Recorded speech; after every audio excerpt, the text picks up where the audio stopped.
everybody, Norm from Tested here at Monsterpalooza 2018.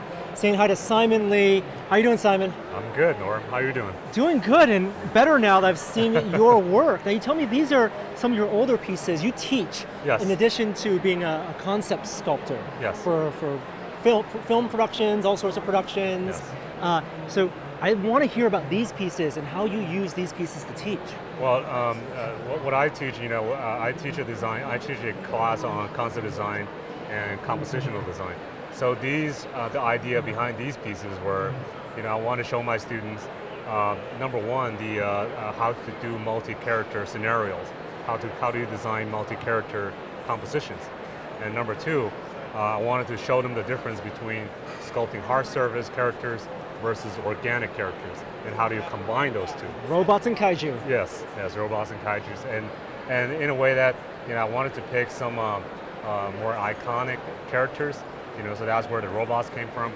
And then I wanted to create my own version of the kaijus. So the kaijus are the ones that I made up.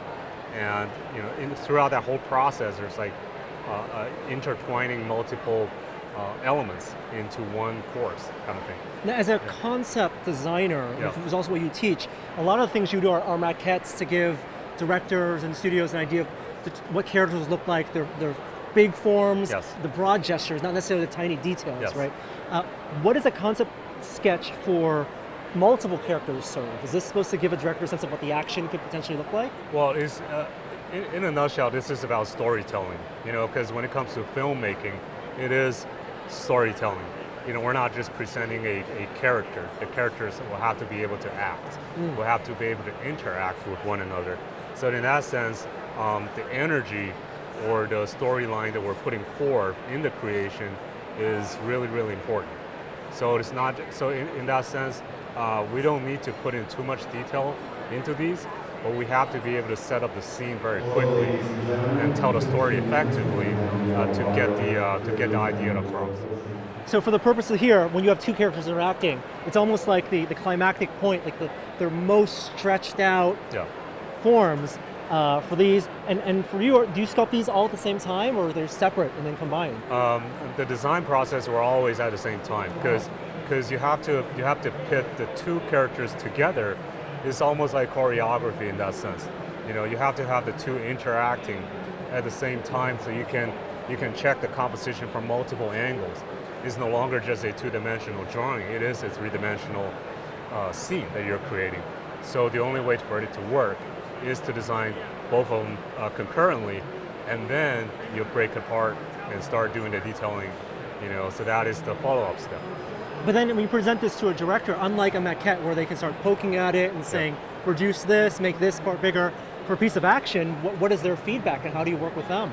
Well, their feedback is that they'll be able to look at this and they can actually very quickly imagine if this is going to be viable for a scene. How do I shoot this? How do I point my camera? Because it is a three-dimensional piece, it's a sculptural maquette. So they can literally point the camera at different angles and light it. So they can get a lot of information out of this type of presentation. Do you try to go as extreme as possible with the action, or do you find the directors go even beyond what you've sketched out? It's not about being extreme, it's really about setting up the stage so they can anticipate the next scene. So it's like you want it, because these are frozen frames in a way. Right. You have to be able to set it up in a way that the viewer or the audience can anticipate what's about to happen next. Then that way they can fill in the blanks. They can actually get into the storytelling, and that makes the whole presentation that much more engaging. That's awesome. For any type of production, how many of these would you have to make? As many as they would like me to do. Yeah, because that's my job. I'm there to try to, a lot of times they'll give me a written script. It's my job to give them the visuals, to create the story, to make it possible in their minds, and hopefully it will make the studio executive happy as well.